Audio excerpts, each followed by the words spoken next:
बिस्मिल्लाहिर्रहमानिर्रहीम अस्सलाम वालेकुम। इसराइल में इस वक्त तमाम फ्लाइट्स कैंसिल होने जा रही हैं, तमाम ऑपरेशन मुअत्तल होने जा रहे हैं अगले 48 घंटों के बाद, और ये मुसलसल एक हफ्ते तक फ्लाइट ऑपरेशंस बंद रहेंगे। जितने लोग हैं इस वक्त वो फेस कर रहे हैं, फ्लाइट कैंसिल हो रही है, इन सब को कहा गया है कि जितने निकल सकते हैं वो निकल जाएं। 48 घंटों के बाद स्पेशल फ्लाइट्स चलाई जा रही हैं इस वक्त कि 48 घंटों के बाद तमाम फ्लाइट्स इन और आउट, आना जाना सबका इसराइल के अंदर कैंसिल हो जाएगा।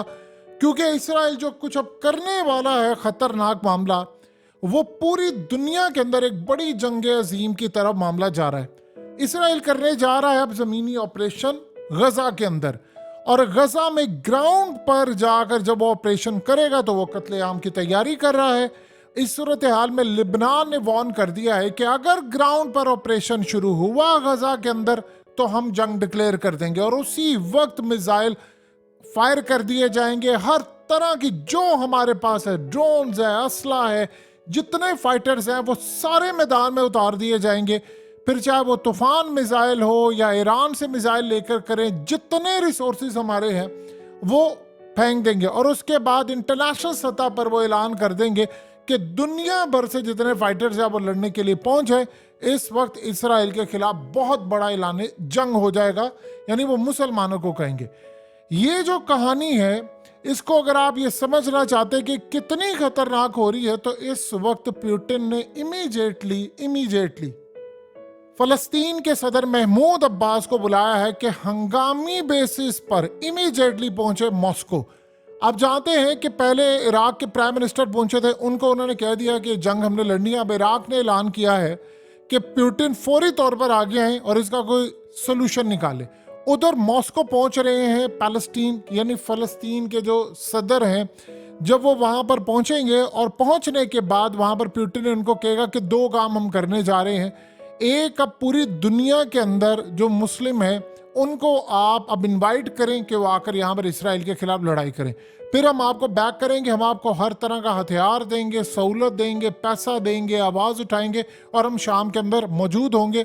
और इस सूरत हाल में एक सेफ पैसेज की बात होगी कि चेचनिया से जो रमज़ान कादिरोव की क़यादत के अंदर वो मुसलमान हैं, वो सारे के सारे लड़ने के लिए तैयार हों, और वो पहुँचे सीधा फ़लस्तीन।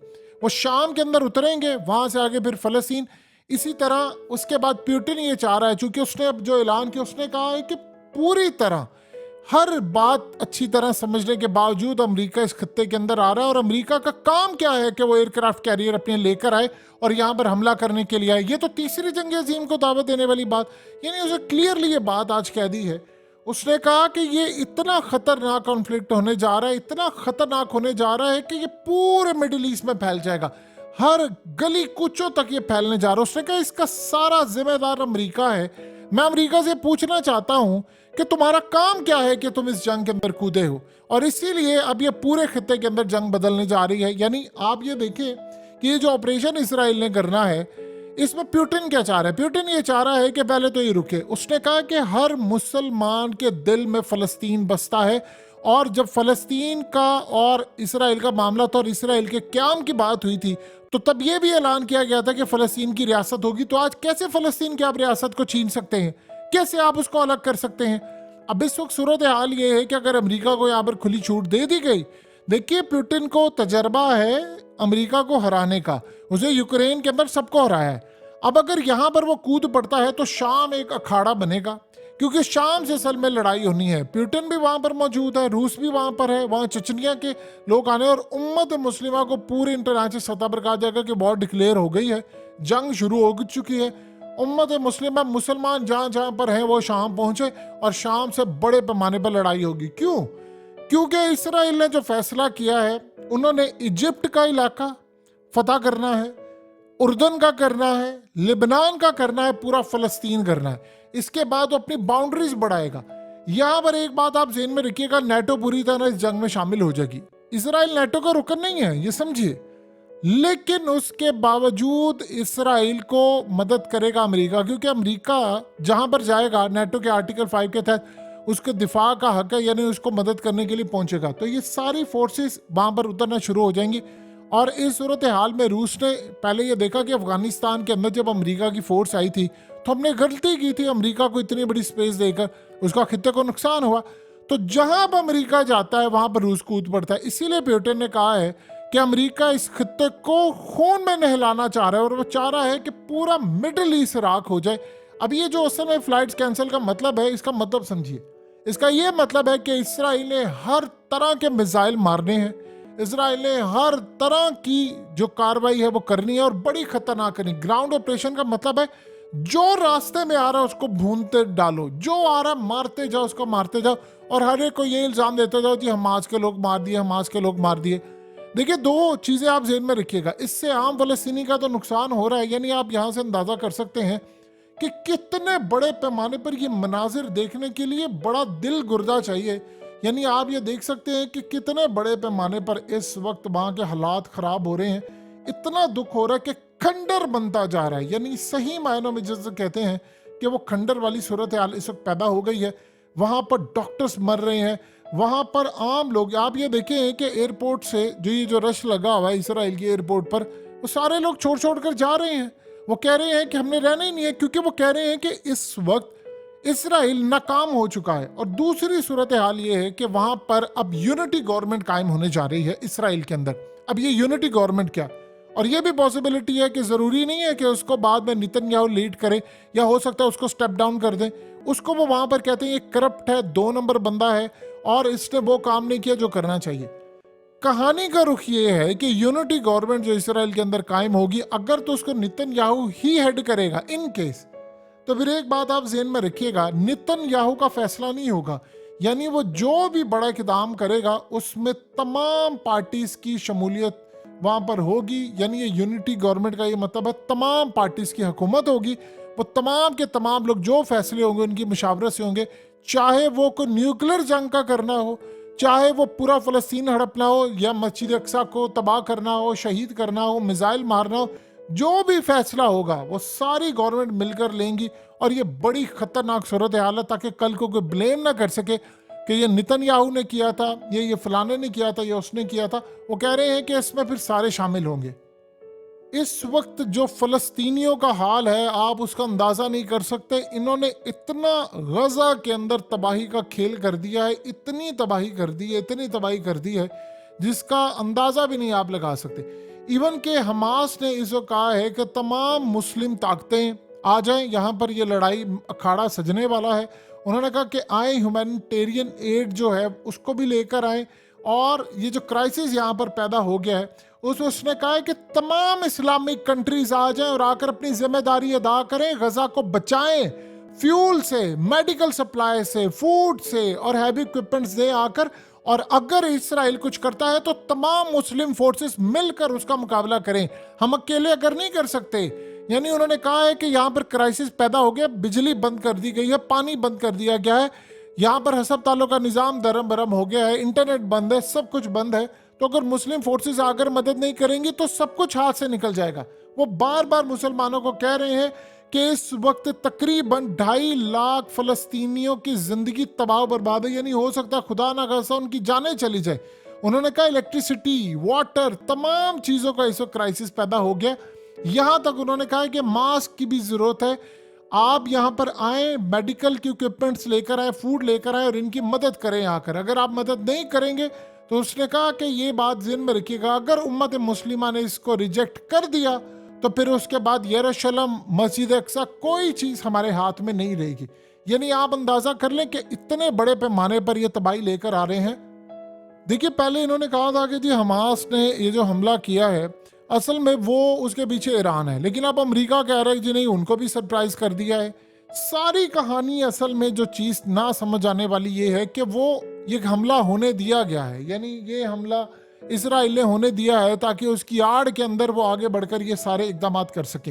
अब 2 चीज़ें समझिएगा, ये जो इन्होंने सारी चीज़ें, जब आप फ्लाइट ऑपरेशंस कैंसिल करते हैं तो आपने बड़े मिसाइल मारने होते हैं, यानी एक खाली एयर स्ट्राइक नहीं होता, आपने मिसाइल मारने होते हैं कि दूसरी को फ्लाइट्स वहाँ से जा रही हैं, क्योंकि उसके हिसाब से याद रखिएगा फिर दूसरी साइड से भी मिसाइलों की बरसात होगी, क्योंकि इन्होंने लेबनान पर भी हमला किया है, लेबनान से भी जंग करनी है। तो मिसाइल हर तरफ से आएंगे। तो फ्लाइट्स अगर जारी होती तो उसमें किसी एक आधी फ्लाइट को अगर मिसाइल लग गया तो आम लोग मारे जाएंगे। तो इसलिए वो सारे ऑपरेशन बंद कर रहे हैं। वो कह रहे हैं कि 48 घंटे इसमें जो हो सकता है, जो निकल सकता है निकल जाए, इसके बाद यहाँ पर बहुत बड़ी जंग शुरू होने वाली है।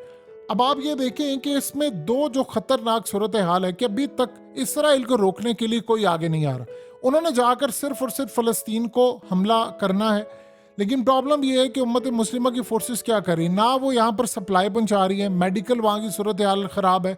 वहाँ आप देखिए कोई सामान नहीं पहुँच पा रहा, क्या पहुँचाएंगे आप, खंडर बन गया सब कुछ।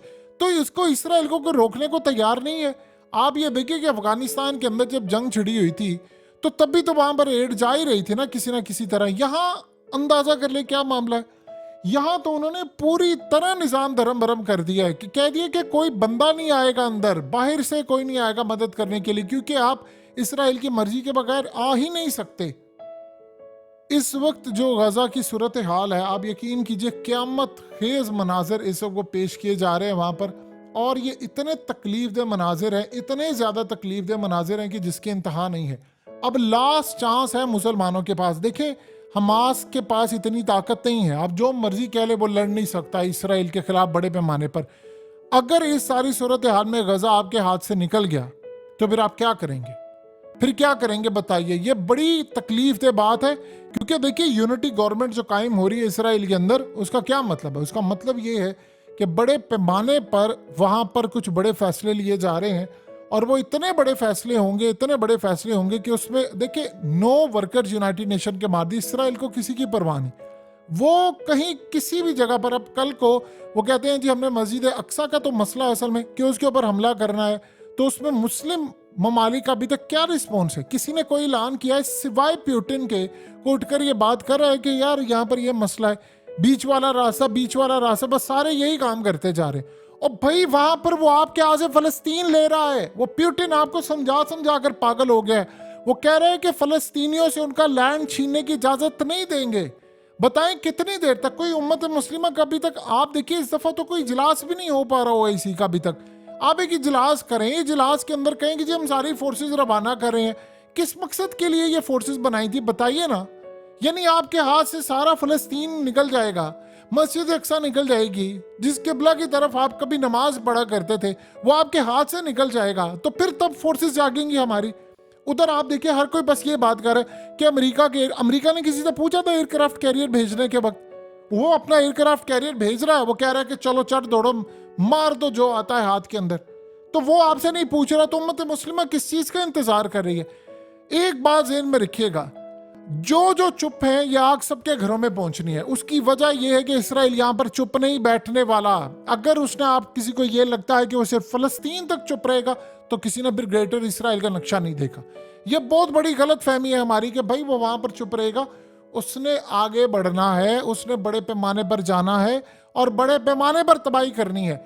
वो देखेगा कि जिस मुल्क को मैं तबाह करता जा रहा हूं, कोई नहीं बोल रहा, एक के बाद एक, वो सबसे पहले तो ये उर्दन को लेगा, लेबनान को पकड़ेगा और फिर उसके बाद इजिप्ट का हिस्सा पकड़ेगा। वो इसको एक्सपैंड करता जाएगा, बढ़ता जाएगा। तो अमेरिका तो तैयार बैठा हुआ है, वो आ रहा है, लेकिन उम्मत मुस्लिमा देख लीजिए कोई मदद करने को तैयार नहीं है। यानी आप देख लें, आज हम कह दें इसराइल को कि तुम पीछे हट जाओ, हम जा रहे हैं गजा, और अगर तुमने यहाँ से कुछ किया तो हमारे तैयारे आ रहे, हमारे मिसाइल भी तुम्हारा इंतजार करें। अगर आपने ये ना काम किया तो फिर हमारे हाथ में कुछ भी नहीं आने वाला।